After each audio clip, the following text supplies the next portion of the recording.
Góðan daginn, velkomin á þennan veffund sem varða ASÍ og BSRB standa fyrir saman og hluti af röð viðburða undir yfirskriftinni rétta leiðin út úr kreppunni. Þessi viðburður öllum opinn og hann tekin upp og umræður fara fram bæði á íslensku og ensku og það boðið upp á túlkun milli íslensku og ensku. Just a quick note in English, if you need interpretation, press that little globe and you can choose interpretation between English and Icelandic. Með okkur í dag Adam Tooze, hann prófessor í sagnfræði og formaður Evrópustofnunar við Columbia-háskóla og hann hefur fjallað ítarlega áhrif Kórónuveirukreppunnar á hagkerfi ríkja og heimshagkerfið út frá rannsóknum sínum og sögu hagfræðinnar og hagsögu. Við í verkalýðshreyfingunni fengum Adam Tooze í heimsókn á síðasta ári. Það var lokaður viðburður þar sem við fjölluðum aðeins upphafið á Kórónuveirukreppunni. En núna stöndum við fyrir þessu opna samtali og sem að öllum velkomið að taka þátt í. Fyrirkomulagið þannig að ég hérna með stutt svona ágrip á því sem fram fer. Ég heiti Halla Gunnarsdóttir og framkvæmdastjóri Alþjóðasambandsins. Síðan mun Ásgeir Brynjar Torfason bjóða upp á stutta kynningu á Adam Tooze á íslensku og síðan hefst samtal milli mín og Tooze og í lokin verður boðið upp á spurningar. Við stefnum á því að vera búin klukkan 13:20. Til að bera fram spurningar þá getið annarkvort rétt upp hönd og óska eftir orðinu eða þið getið sett inn í spjallgluggann spurningun ykkar. En ég ætla þá ekki að hafa þetta mikið lengra í bili. Ég ætla að bjóða þér, Ásgeir Brynjar, að taka boltann og kynna Adam Tooze til sögunar. Já, takk fyrir Halla og takk fyrir Adam að vera með okkur. Það mér mjög mikill heiður að fá að kynna Adam sem ég met mjög mikils og ég hef skrifað í einhverjum 20 greinum síðan að Kófið byrjaði. Sennilega með því að vitna í annarri hvori grein í greinar sem hann hefur skrifað. Hann hefur skrifað ótrúlegt magn af greinum í alþjóðlega miðla og hann einn helsti hugsuður okkar tíma á alþjóðlega vísu ef þið viljið fá greiningu á því sem að gerast í alþjóðlega fjármála og hagkerfinu. Þá getið þið hlustað á bæði hlaðvörp sem hann kemur reglulega fram í greinarnar hans eða hann með Substack fréttabréf sem heitir Chartbook og allt þetta getið þið fundið inn á adamtooze.com vefsíðan hans. Hann engin venjulegur prófessor, skal ég segja ykkur, hann var það kannski einu sinni og þá vísa ég mjög vandaðar og djúpar hefðbundnar sagnfræðibækur hans eins og til dæmis Deluge sem fjallar árið 1916 til 1931 og hvernig heimurinn breyttist þá. Síðasta bókin hans, Crust, sem kom út 2018, fjallar hvernig áratugurinn frá 2008 og fjármálakrísunar breyttu heiminum. Þetta frekar óhefðbundin sagnfræðibók, myndi ég segja, því hún svo breið. Hún gefur ykkur gífurlega heildstætt yfirlit yfir allt það sem gerðist í hruninu og eftir það. Eiginlega ef þið voruð yngri eða ekki að nördast og fylgjast með eins og ég á þessum tíma, þá þetta eina bókin sem þið þurfa að lesa til að fá heildstætt yfirlit og skilja það sem gerðist og aftur hvernig heimurinn breyttist. En það í raun og veru ekki síðan fyrir núna eftir Kófið sem að breytingarnar almennilega verða sem maður kannski sá fyrir þá. Og núna öllum að verða ljóst hvernig nýfrjálshyggjan alveg hrunin og sem hugmyndafræðilegur grunnur að einhvers konar alvarlegri efnahagsstjórn. Og það ekki hægt að skilja hagfræði án þess að skilja sögu hagfræðinnar og sögu hagfræðikenningarna og einhver gagnlegasta lærdómsefni sem komist yfir af því sviði en engir venjulegir hagfræðingar eða venjulegir sagnfræðingar eða venjulegir stjórnmálafræðingar ná þeirri breidd og dýpt sem þarf til að skilja samhengi hlutanna í flókna heiminum og þetta byltingakennda umbreytingatímabil sem við erum að fara í gegnum núna og þess vegna svona óvenjulegir sagnfræðingar eins og Adam mikilvægir. Hann sagðist einhvers staðar þar sem ég las hafa tekið ákvörðun, lífsafgerandi ákvörðun að verða ekki hagfræðingur. En ég þekki eiginlega engan sem hefur jafn djúpan og breiðan skilning á hagfræði og hann hefur. Og núna síðan væntanlega í september næsta bókin hans hvernig Kófið slökkti á heimshagkerfinu og hún ekki bara djúp og breið, heldur líka hröð. Þar að segja hún kemur út strax 1,5 ári eftir að viðburðirnir hófust og þeir verða örugglega ekki alveg búnir þá þegar hún kemur í september. En það er þessi sögulegi skilningur sem kemur frá því að stúdera síðustu 100 ár sem að ég held að gefi tús möguleikana á að skilja núverandi atburði, bæði svona hratt og skýra þá svona vel fyrir okkur. Og samhengi sem er mikilvægt að skilja hérna er það að okkur var bjargað frá heimskreppu árið 2008 með aðgerðum seðlabanka heimsins sem settu fjármálakerfi í öndunarvél. Og okkur var bjargað frá heimskreppu árið 2020 með aðgerðum ríkissjóða heimsins. Við vorum í raun og veru ekki alveg búin að vinna okkur út úr hrunvandanum eftir fjármálakerfin voru kannski komin úr öndunarvélum seðlabankana en þau voru ennþá inn á endurhæfingadeild og þá kemur sjokkið af veirunni og við erum núna með efnahagskerfið í öndunarvélum ríkissjóðanna og seðlabankarnir hjálpa aðeins til og þeir björguðu okkur í mars í fyrra frá því að lenda í fjármálakreppu en það eru hinn opinberu fjármál sem skipta öllu máli núna stundir til þess að hagkerfin lifa af. Og sitjandi í fjármálaráði hér á Íslandi þá er það gífurlega mikilvægt að fá umfjöllun Adams út frá hennu alþjóðlega sjónarhorni inn í þetta mikilvæga efni. Svo takk Adam. Takk fyrir þetta, Ásgeir Brynjar. I will now switch to English, Adam, and reiterate our welcome to you and thank you for joining us.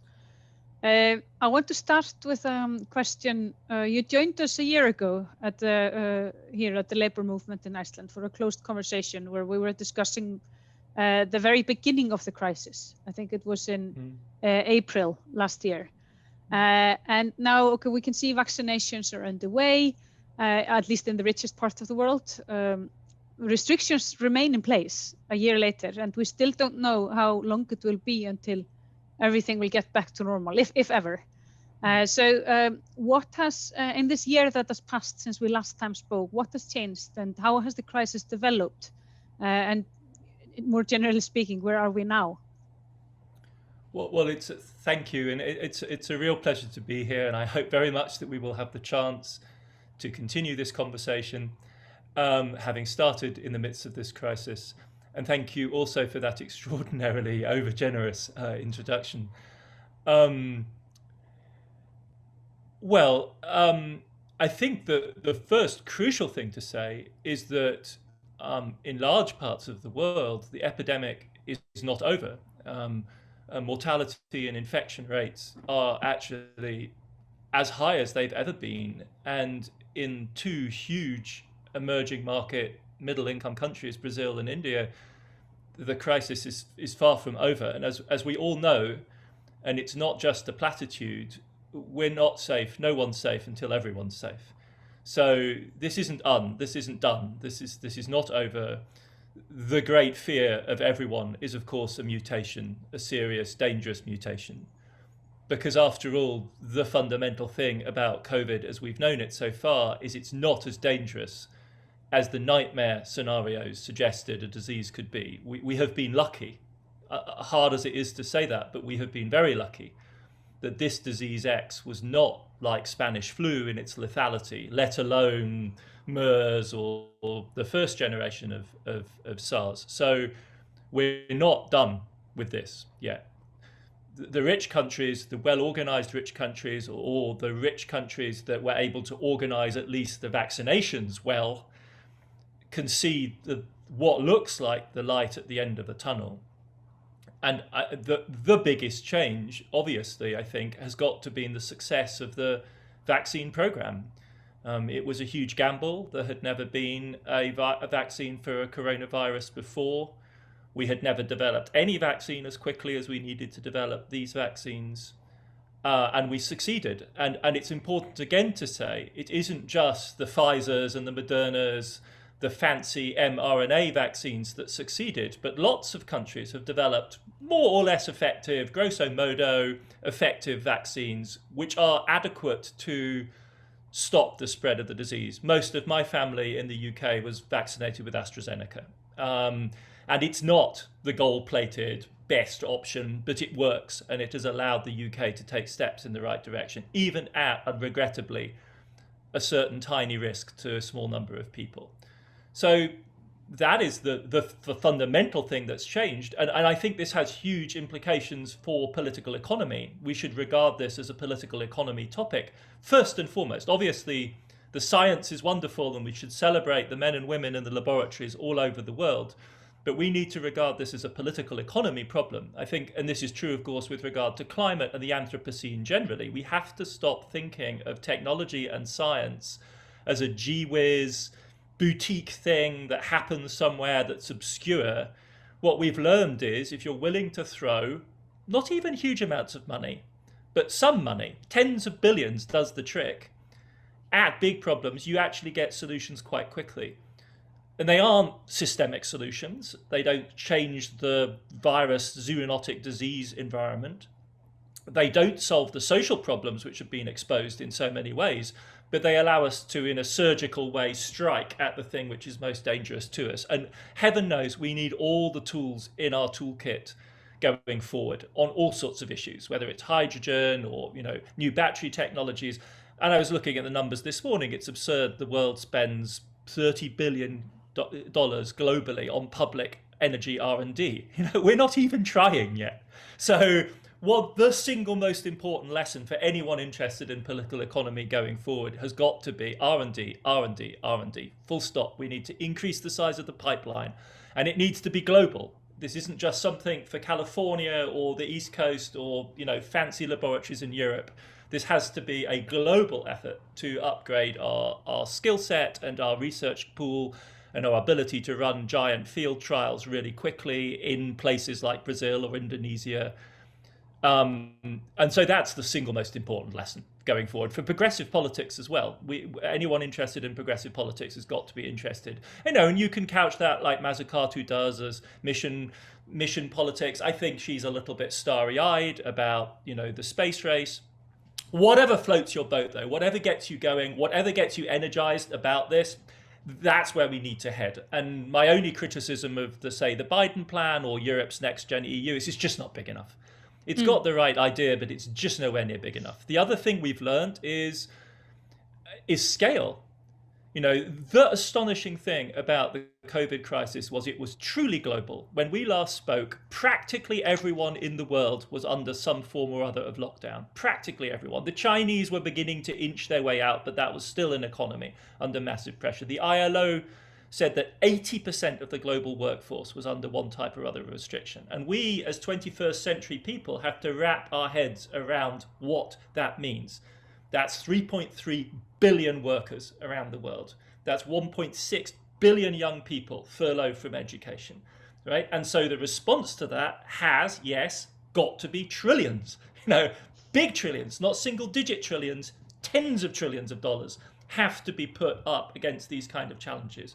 And unless we're, and the same is true, of course, for climate, unless we're in the right ballpark in terms of our understanding, we are qualitatively failing. This is a quantity into quality kind of thing. If you say, I'm going to fix the climate problem, as Biden is saying, by spending $200 billion a year, you're a climate denialist, effectively, because you are not grasping the problem. You're saying it's a bit like, the famous tanker in the Suez Canal and the digger. It's like, I am going to fix this problem with one digger. It's silly. It's suggesting that you don't understand the problem you're confronted with. And so that, I think, is the other lesson that we've learned. And the reason why central bank policy and fiscal policy now are so interesting to think about is that at least in that sphere, we seem to understand now the scale. It's not war. This is, again, silly Anglo-American. We always go to World War II and start talking about World War II. It's not war, because war is 40% of GDP. That's a whole different thing. Then you have rationing, everything changes.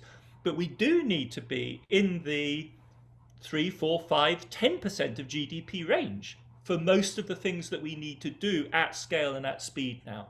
And that is another thing that we've learned, right? And it's possible.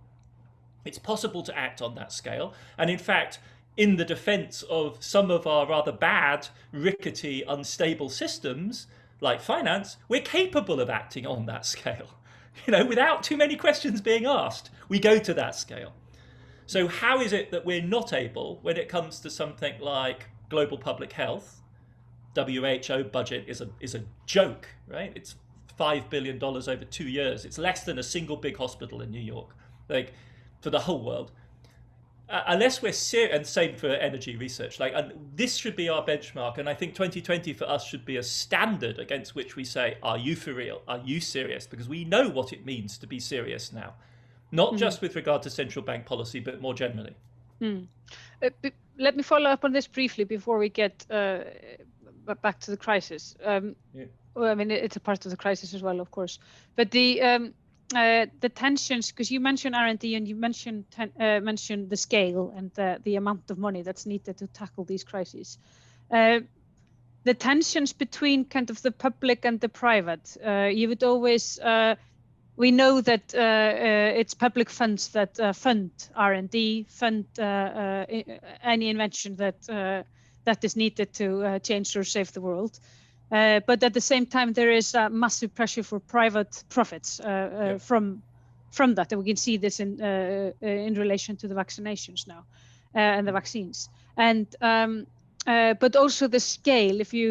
When you start pouring money out, as we're doing now during this crisis, how do we ensure it helps us in the right direction? It doesn't increase inequality. You know, it doesn't end up as private profits rather than public good. Oh, this is crucial, because in a sense, coming out of the neoliberal era, it's easy for progressives to imagine that anything that is big government policy is progressive. Anything that is fiscal policy and not monetary policy is progressive. Because monetary policy, we know how it works. It works with financial markets and banks, and we know who has the biggest stake in those. So you'll see often in global commentary, let's do fiscal policy because it's less inegalitarian than monetary policy. But as you're suggesting, it crucially depends on who controls what gets spent and how it's financed through the government budget. And the government budget in capitalist states reflects inequality, and you only have to go to somebody like Joseph Schumpeter, who was as cynical and clear-eyed an analyst as you'll ever find outside Marxism, who simply said, you see the truth of societies in their government budgets. And what government budgets generally tell us about societies is that power is exercised through the state, and powerful privileged people exert their influence through those budgets. And the only check that we know that has ever had any historical force countering that are twofold. Democracy on the one hand, it's the essential sine qua non, with freedom of speech to back it up, and transparency, which enables you to show, expose corruption. But democracy by itself is not enough. You have to recognize the power struggles that are going on. And so systematic, sustained social organization is crucial to actually making democracy something more than just the populist, media-driven charade. And so that's the general answer to your question is, and we've known this all along, and you folks are part of that answer, and you are the historical inheritors of what progressive politics has known since the 19th century, is that it has to be those two things together. And that is true for the future as well. And I would add as a third element, given the sort of person that I am, expertise and counter-expertise. In other words, we need people on the side of progressive politics, lawyers, technicians, economists, commentators, who can look into the fine print and recognize, and it's a specific set of skills that you require to do this, recognize the way in which the power games are played. For instance, when BlackRock comes along and says, look, we've got this shiny new green finance project for you. This would be great. Why don't we do it this way? You need somebody like a Daniela Gabor or somebody like that who has been inside the brains of the asset managers, who can pull it apart and say, I know this is the crucial clause that you insert. Now you can have your shiny product, but without that crucial clause, right? And then see how they feel about the shiny product. That's when you know they're for real, right? So this is the battle that has to be fought at those three levels. It has to be fought at the level of public mobilization, including all of the compromises of building political coalitions. It has to be built at the level of countervailing power, and it has to be built at the level of countervailing expertise. which is why I understand this is the purpose, presumably, of conversations like this. And then, yes, the question in the present, and this is a really tricky question, I think, is how these things relate to each other, right? So we have done these big government programs, and they are generally headed in the right direction. But one of the questions is who specifically benefits, and you have to, as it were, just not, you have to inspect it like a used car. You have to be very careful about what you're buying in any of these programs, because very clever people have gone to very great lengths to bury very profitable things for themselves in these programs, always. That's what they're paid for, that's what they do. But then you also have to ask the bigger strategic question is, if we need to get to this kind of scale, do we think we can do it via the public budget? Now, as social democrats, progressives, whatever, left liberals, we may prefer to do it that way. But the question, of course, now is, can you assemble the political coalition to back that kind of measure? And in the United States and in much of Europe right now, the answer is clearly no, you can't. So then the question is, given the urgency of our situation, do we need to go to various types of blended, hybrid, public-private partnership? Not because they're optimal, fully knowing that they're suboptimal, but recognizing the power of the political constraint. In other words, it's going to be very difficult to get these past Congress. And that, I think, is the most charitable way of reading what the Biden administration is doing. All its programs are too small. And they know that. These people are smart enough to know that. I think, I'm assuming. I mean, they can't miss the fact they're too small. So what they tell you is, yes, so what we're going to do is use regulations and public-private partnerships of various types to get to the scale that we need. And they are betting, and it's a huge strategic gamble on which nothing less than the fate of humanity rests right now, which is, does capital, fractured as it is, incoherent as it is, selfish as we know it is, have the collective intelligence to recognize the need to swing behind various types of progressive program of change? Is BlackRock smart enough to recognize that if you're running a portfolio of the scale that BlackRock is, it actually has a deep down existential interest in climate stability? Now, if it doesn't, we're in a fight. If it does, we're in an argument about who gets first to, those are two different types of strategic struggle that we could be engaged in.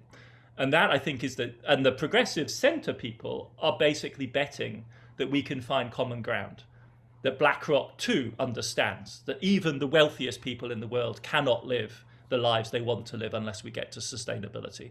And this is true for viruses as well. Even the wealthiest people in the world have an interest in pandemic prevention. Mm-hmm, mm-hmm. But you're saying the Biden program is too small, and then any program that's in Europe is definitely too small. But does the Biden program, does it represent a shift when it comes to public spending? Yes, a qualitative shift in the right direction. It's just too small, which is when all the old problems come back. You see the force of the old problems, the dead hand of the past, and it's the future too, the GOP, the Republican Party. We came so close to Trump winning last year. 40,000, 50,000 votes in the wrong places in the United States, and we'd have a Trump president right now. So it's not gone, it's still there. That is what they're dealing with, and those are the constraints that act on them. But yes, they understand that they would ideally like to be spending much more like Bernie Sanders has suggested, Bill McKibben, the Thrive Plan. All of those are aiming for $1 trillion plus per year in spending. Huge numbers, but America's economy is huge. America's economy is $22 trillion in a good year, roundabout, right? Certainly over a long-term time horizon. So if you use that as your benchmark, $1 trillion is 5% of GDP. It's a lot, but it's not crazy. It's not crazy talk. That's the budget of the Pentagon in a big year. Pentagon's budget is what, 750 billion plus shadow budgets. If you add all of those in, you get close to the sort of scale that we need. If we look back to the financial crisis of 2007 to 2009, in the wake of that, we saw the austerity dogma rise probably as high as it could have risen, and definitely some countries of Europe have been hit very hard by it. This year, at least in this crisis, international organizations have, like the IMF, like OECD and others, have kind of changed their advice to countries. They're saying, make sure people have their income, make sure, put health first and then income and then businesses. So it's a different voice. But you also warned us last year that 2008 wasn't the year to look at, but 2010, when the argument about the bill, who should pay the bill and how fast and when. So should we look at 2022? And if so, what is likely to happen? Is austerity a history of the past, or is it going to return? Oh, that's precisely right. That is the date. 2020 in Europe, I think it's probably 2023. If you speak to people around the Eurogroup, it's clear they want to push off as long as they can the question, which in Europe is the concrete question: when do we reimpose fiscal rules, and what is the nature of those rules going to be? And that is the argument. And folks in France, there was a paper that Jean Pisani-Ferry was involved in that came out a couple of weeks ago. This is the question that can't be avoided in due course. You could avoid it. I mean, you could simply say, let the Europeans have as much debt as they like and allow the ECB to stabilize and count on a sort of tacit politics to hold the debts in check. I don't think the Europeans will be satisfied with that. And the next gen EU solution, which is to put the debt on the balance sheet of the European community as a whole and then allocate there the European Union as a whole, that's not big enough. That's barely 1% of GDP, whereas what we need to be talking about is 10 to 20% of GDP, which is then balanced centrally, and that's not politically feasible. So yes, I think that's what to be worried about. You have to be patient in this conversation. We should take the wins, the whirlwinds in the last year. The opinion of decisive people in the Democratic Party shifted, I think. But you only had to follow the American news in the last couple of weeks to know how worried everyone is about the potential position of Janet Yellen as Treasury Secretary. She makes one remark which points in the wrong direction, and the media storm blows up, because everyone is concerned that deep down in their souls, the Democrats are still Clinton-era fiscal hawks. And you only have to read, say, the Süddeutsche Zeitung, the most popular broadsheet newspaper in Germany this week, and you have Stoiber and Steinbrück, the old guard of German fiscal policy, declaring their loyalty to the debt brake idea and how the need to reimpose the debt brake. I'm personally quite worried about the right wing of the Christian Democratic Party in the German elections in September. And one can worry for lots of different reasons, the AfD, racism. But the other thing to worry about is that the fiscal hawks are there and they're waiting. And if the Greens don't come out of the election in front, they will be negotiating from not a position of weakness, but relative less strength in relation to the CDU in September. And the CDU could demand the finance ministry back. And a nightmare scenario is the Greens trade the finance ministry to the CDU. Because a big reason why there has not been a storm in Europe in the last year is that the SPD, the German Social Democrats, controlled the finance ministry. It's a coalition system. Both parties have voices in the German government. It's not just Angela Merkel. And the non-event of, as it were, aggressive German fiscal talk, hawkery in the media, which Schäuble, the legendary German conservative finance ministry, always indulged in, is a very important frame for 2020. That Olaf Scholz, he's no visionary, he's no one's idea of a Bernie Sanders radical or anything like that. But one of the crucial things he's done is to silence Germany as an aggressive schoolmaster, and at crucial moments to throw the weight of his ministry behind the French. And if we want to understand how the deal came about that produced Next Gen EU, modest as it is, it's crucial to understand the link between Paris and the finance ministry in Berlin. Though Olaf Scholz and Bruno Le Maire were the axis that held that together. So progressive politics, this is the sort of point where I mean that progressive politics at the level of technocratic infrastructure, getting into the ministries and changing the culture of ministries, makes a palpable, measurable difference, visible difference to to crucial issues in European political economy. But you're basically saying that we're very dependent upon individuals. No, it's more than that. It's a sociology, it's a class politics, it's a politic, but it's a politics of influence for sure. Yeah, of course it makes not. I mean, I wouldn't say that the single most striking thing about Olaf Scholz is his individuality. I would say that he embodies a common sense. He's a sensible guy. He's a social democrat. He doesn't need to be a brilliant individual. He's just figured this out, sat down. He has a great team. No, it's a collective effort. None of us need to be charismatic. We just need to be productive, constructive, moving in the right direction, open-minded, not badly motivated, you know. And some of the Christian Democrats are in Germany nationalists deep down. And given half a chance, they fire off a nationalist tweet, a nationalist slogan. They play to the Bild-Zeitung, you know, and their instincts play in that direction. So no, it's about political culture, I would say. It's about exactly what you and your people do, is to build political culture so that the instincts are set the right way, so that the frame, right? This is what parties used to do, you know. This is why you train cadres, so that everyone at the right moment doesn't have to be a personality. You just have to be programmed the right way, right? To think the right way. And the people around Scholz think the right way. And this is how neoliberalism works too. This is how American common sense works too. You fight the struggle in universities, in think tanks, in law schools, in newspapers. You change the discourse. Then you don't need big personalities. Yeah. Yeah, but we're still very far from general instincts in that. I mean, austerity still lives very deeply in political institutions and people's minds, and the idea of a payday, of government budgets as your own pocket budget, and so on. Yeah, and there is a reality, right, which is that Italy's debt is huge. You know, 155% of GDP is no joke. Yeah.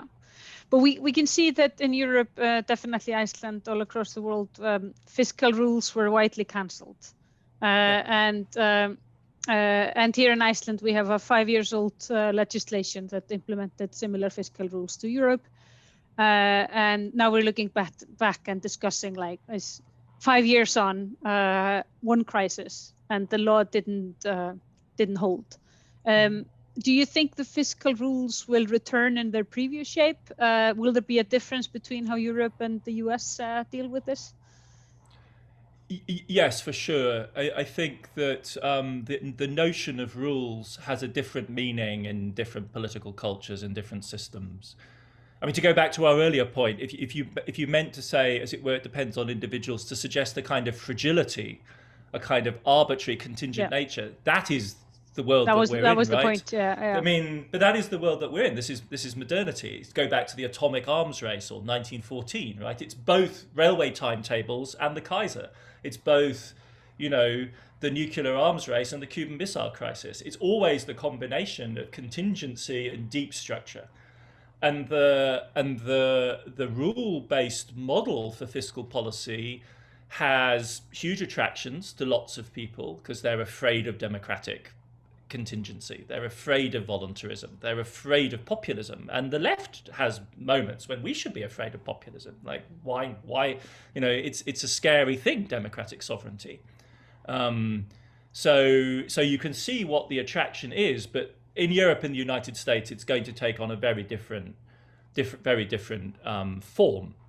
Because in America, as Paul Krugman said, everything is political. Even the courts are political. I mean, massively political, overtly party political. Donald Trump, as president, literally said to the judges, "You'll give me the election, won't you? Because I gave you your job." And he, you know, and large parts of the American political system are convinced they should have given him the election because he gave them their job. And that's what they're there for, right? So... And this isn't a marginal view. This is not a majority view, but it's a substantial minority of Americans who think this way. So yes, the notion of a rule in America, like the Republicans didn't care about deficits under Donald Trump as soon, literally on the day that Biden's victory becomes clear, Lindsey Graham decides, we need to start talking about debts again. Right? He's a total cynic. Mm-hmm. And in Europe, I think, because the way in which the political culture operates, I think rules are taken more seriously. The forms of politicization are different. And so they're much more constraining, the rules, and much more serious. And I think there's going to be a battle royal in Europe, a fundamental showdown style argument about those fiscal rules, when they have to be in some sense reimposed. And again, it's important to say that you can see the logic, right? These people are not crazy. You can empathize and understand, I think, the desire to, rationalize at least. So I don't know, in the 1990s, Gordon Brown, for instance, in Britain advocated the golden rule strategy. So you balance your current budget and you borrow for investment. Now there are situations macroeconomically where that's a bad notion, right? Because if you have a Keynesian collapse, you should just run a deficit. You shouldn't distinguish. But if you're in normal conditions, that's not a bad idea. That's not a crazy idea that you should cover your current expenditure out of predictable flows of income and then borrow for investment. That's the sort of rule that I think that's what the Greens advocate, for instance, for Germany. And in terms of that compromise of something that's politically viable and not entirely counter to reason, that will be the sort of area where I can imagine a compromise emerging. Use the attraction of investment to destabilize the simplistic notion of budgetary constraint. Mm-hmm. Even if an unconstrained technocrat would just want to be able to make the choices anyway, and a sovereigntist Democrat would say the people should decide. Perhaps we can find a compromise that said certain sorts of expenditure we cover, and we're rigorous about that, and other types of expenditure we exempt and treat as legitimate for debt finance. But there's also the tension between what you call an investment and what you call expenditure. Then the games begin. Yeah, of course. But all we're ever doing is changing the. It's what the Americans call Calvin ball. It's a game where you make up the rules as part of the game as you go on playing the game, right? So the question is, would we like to argue about that problem instead? And I think the answer is that would be a good problem to argue about. Let's argue about that problem instead. Let's not argue about have we got a deficit? That's a silly thing to argue about. Is this a worthwhile long-term investment? That doesn't seem to me a bad thing for democracies to argue about. That seems like a good thing to talk about. Why don't we talk about that instead? And once we've agreed it is an investment, debt fund it. Yeah. I'm going to open up for questions and comments. So you can put your questions in the chat box or you can raise your hand very quickly while people post the questions and ask for. Do fiscal rules need to return? Are they good? Are they bad? Are they helpful? I mean, as I've indicated, I could see that sort of distinction, golden rule type distinction, being a helpful bridge. And I think that, I'm fingers crossed, will be the basis on which the Germans operate in the fall. That they will agree to modify the debt brake so as to enable investment. We had an interesting question in the chat about global inequality between North and South. Yes. Huge issue. What's very interesting in the 2020 crisis is that the boundary lines between the North and the South have been quite blurry. This isn't to deny the basic point that this question is highlighting, which is that the fiscal response, it was basically a power series of two. So low-income countries did 2% of GDP in fiscal impetus. Middle-income countries did 4% of GDP in fiscal stimulus. And advanced economies did 8% of GDP in fiscal stimulus. So you can see how everyone did fiscal stimulus, but it was uneven and combined, and it depended on your level of income. But what was very interesting is South Africa, which did 10% of GDP in fiscal stimulus, or Haiti, which did 4%. So there are instances of emerging market or indeed low-income countries doing rather substantial policy responses. And the questions I think we need to ask is how we empower middle and low-income countries to make that kind of constructive response to a crisis like this. And what's undeniable, I think, is that they are acquiring capacities that previously were almost axiomatically unavailable to them. So most big emerging markets did one form or other of central bank asset purchase, otherwise known as QE, in 2020. Now, 10 years ago, it was a scandal if the Fed or the ECB did QE. Indonesia now does it, and no one bats an eyelid. What that's telling you is that Indonesia's central bank is acquiring not radical sovereignty, take back control, fantasy sovereignty, but a degree of ability to manipulate and navigate within the global financial system. It can ride out a shock. Does that mean it abolishes inequality? No. Does it mean it's the same as Germany? No. But it's a damn sight better than being Indonesia in 1997. When Indonesia becomes just a victim of a global financial crisis. So we are beginning to see changes there, and the conversation, I think, needs to be about the costs and benefits, the advantages, the opportunities for that kind of policy. What else? So there's a question from Benjamin here. Last year we weren't worried about inflation and government debt rates. Now inflation is rising. Is this a temporary and minor issue related to supply, etc., or is it a matter of concern for the middle term? Yeah, it just doesn't go away, this question, or rather it comes back. It's the flip side of the austerity obsession, I would say. It's the politer version of the austerity obsession. My response would be threefold. Yes, for sure, you're absolutely right. Much of it is temporary. It's even banal things like arithmetic. If prices are going down last year and you calculate inflation year on year, the inflation rate 12 months later will be very fast. It's crazy, banal things like that. But there are also real transitional effects. All over the world, you can see them. The other response is what the central banks remarkably are saying, which is, well, if we had some inflation, could we control it? Yeah. Of course we could. We know how to deal with inflation. In fact, what we don't know how to deal with is deflation. So if we got 3 or 4% inflation in the United States, very unlikely, but say imagine that we did by the end of the year, what would the Fed do? Well, it would have to raise interest rates. And, we know how to do that, and we know it works. And in a sense, you have to choose your problems. So pick the problems that you think you have solutions for. And so inflation is one that we think we have a solution for. We have a solution for it in part, and this is, as it were, the downside from a progressive point of view, which is that there is no longer a wage price spiral that's strong in many of the big economies, and that's because organized labor is profoundly weak. There are no strikes, there is no countervailing force. There's very little reason to think that if inflation goes up, wages will necessarily respond. And the third part of the answer is, imagine if inflation did become persistent, would it be the worst thing?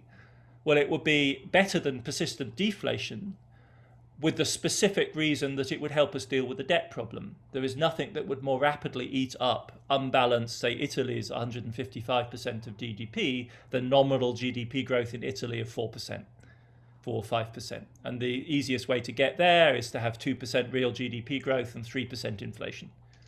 That's called financial repression. That's what happened after World War II. That would in fact be ideal. And that's in a sense what the Fed hasn't said it explicitly, but it's come very close, is saying when it says our target is average inflation of 2%, not a maximum of 2%, but average. Because if you look back over the recent years, inflation has been well below 2%. So the Fed is saying they can live with 2.5% inflation. Because this would help, right? It would actually shift the nominal ratios.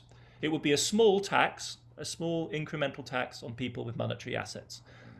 And since, we're going to have to tax somehow, if we want to reduce the debt burden, that could be part of the formula. There are a couple of other questions from Benjamin, and then Ásgeir Brynjar is going to post one. So if there are any questions out there, please post them now. Benjamin asks, there's been some shift in large investors' awareness of the risks of climate change recently. Has COVID sped it up or slowed it down? I think sped it up. And this was one of the risks of, but what I think COVID has done for all of us, surely, is to expand the range of the possible, right? The things that we just didn't think were thinkable suddenly became incredibly real. And the thing about them is, it's not that they weren't thinkable in that experts hadn't told us. It's just that there was a reality gap, right? There's a huge difference between, as we all know, in every, you end up in generalizations about social psychology I'm not qualified to make, but certainly from my own experience of life, there were a lot of things I've been told are bad and risky that I find difficult to act on. And then suddenly when something happens, it's the life-saving small heart attack type, and I think COVID has acted as a sort of life-saving small heart attack moment. That's the optimistic scenario. As I was saying, the idea that Big Muddy has been converted is, I think, an optimistic vision. I'm not saying it's unrealistic, but I'm saying it's an optimistic hypothesis. And I think there's a performative element to this. In other words, if everyone keeps saying it loud enough and commits to this idea, it will help. Right? It will genuinely help, because it makes it possible for even cynics to say, well, I have to change my view because, look, everyone out there is saying this. And if X is saying it, it can't be crazy, totally crazy. If Janet Yellen gets behind this, it changes the envelope of what's credible. So following up on that, there's a question from Katrín Baldursdóttir who's asking, what do you think is the role of trade unions in the change that we need to see in the world? I think it's so multifaceted. I mean, you are an essential backstop for democracy in general. You are an essential source of counter expertise. It's so good to hear that you folks support research centres of various types, because that's essentially what we need, right? Because we know how the deck is stacked in other respects with regard to expertise.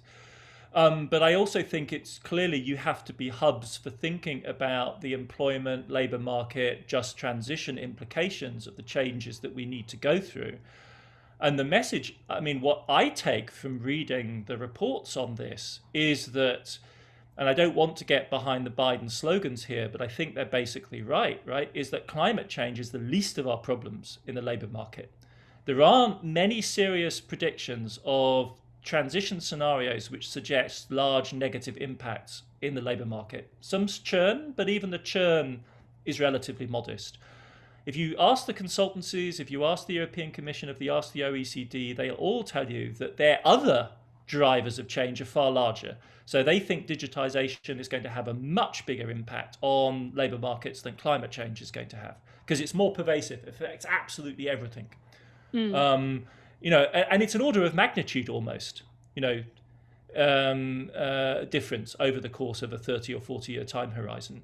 So climate ought to be thought of as it were, a good problem to have, like an opportunity, a zone where we know there are going to be lots of blue collar jobs that require dexterity, skill, situational intelligence, practical experience, the sorts of jobs that are not easily automated, because you're not going to be sending robots out to do insulation jobs. But even jobs like lawyering, we know artificial intelligence is coming to get those. Basic routine lawyering is not going to be done by humans 20 to 30 years from now. You'll just talk to a robot, to an AI system. But fixing people's houses is undoubtedly going to be done that way. Likewise, the care economy, these are going to be human-centered work for a long time. So I think trade unions driving that message, creatively embracing it, thinking it through, if necessary, combatively. This isn't an argument for just being cooperative, is crucial. We're moving towards the end now. There are a few more questions. I'm just gonna. I mustn't be quick. I'm gonna gather them, and then you can just pick and choose from.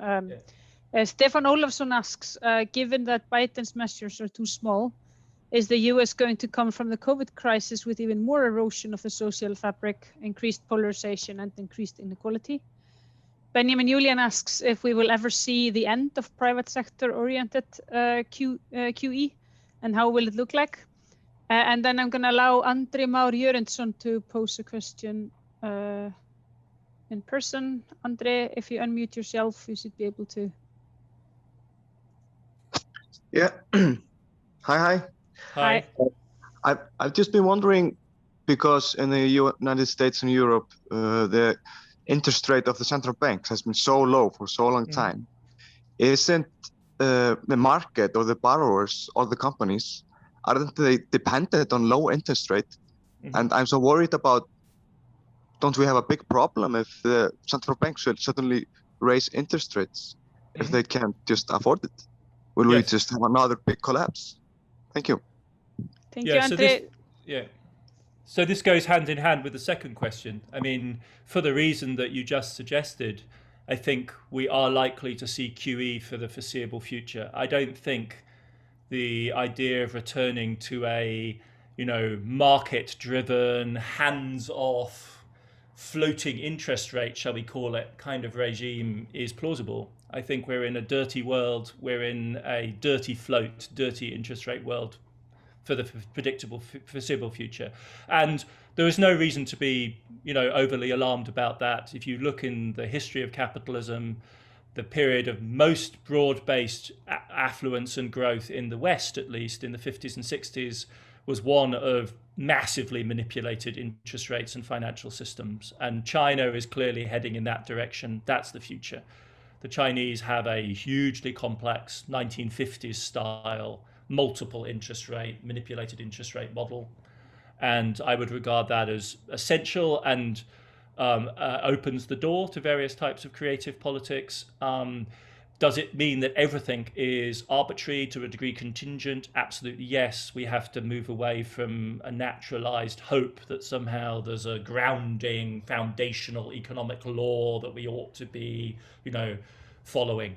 I think that's, as it were, that wasn't ever really the case, and we live amongst the ruins of that idea and in a reality permanently transformed. So that's my first answer. And that whole idea of equilibrium thinking, of order thinking, is it had its moment. You can see where it comes from. It's anachronistic and unrealistic. Yes, in short. On the inequality problem in the United States and in general, that there is every reason to fear that once the temporary interventions that governments around the world have mounted, the fundamental impact of the 2020 crisis is to increase inequality within rich societies and between better organized, more high functioning, at whatever level of income they're at, and less well organized polities. And it ought to be a brutal wake-up call. Everyone's been saying this on the climate left forever. It's evidently true. The conceit that somehow risk society displaced old hierarchies of inequality was absurd. What it does is to compound them, to mutate them, to multiply them in different ways. But it undoubtedly does do that, yeah. And that is a huge challenge for progressive politics going forward. Building a resilience that is also addresses what are otherwise huge problems of inequality has got to be front and center. Just one very quick final question. What happens when the world economy reopens after COVID? Well, large parts of the world economy are already reopened, and as much as the lockdowns have hit Europe again, the European economy is also not locked down the way it was in March and April last year. We're, as it were, a kind of general Germany, or we're all in a kind of state of semi-lockdown, semi-opening. The Indian economy has not been, which is the most dramatic case both of the virus and of the lockdown in the spring, is not anywhere near that, and that's part of the reason why the pandemic goes on. So I think we're talking about a kind of, what's it called, a soft opening or whatever. It's a kind of gradual, progressive effort. But the United States economy is going to grow very strongly this year already. The Asian economies are as well. It's already happening. We already see it. Just look at the prices for containers, Asia-Europe routes, or look at the prices for commodities, copper, soaring, food prices as well. So there are parts of the economy that have closed down. I mean, we rely on tourism very much, and no. We've seen vaccinated American tourists return to Iceland, but we're. I know. You're one of the few pieces we can go, and I have several friends who've already visited. So I would expect rebound effects like that. In other words, people are going to go to wherever they can as quickly as they can because they want to resume normality. I think that'll be true, but it will be quite inequitable. So those of us who have access to vaccines will see something like normality return much more quickly. Adam Tooth, thank you so much for joining us. We will continue this conversation, hopefully in person next time. But this has been absolutely brilliant. Thank you so much for taking the time to join us. Fyrir ykkur hinn, erindið var tekið upp, það verður sett á netið og fylgist þið endilega með viðburðum verðu ASÍ og BSRB réttu leiðina út úr kreppunni.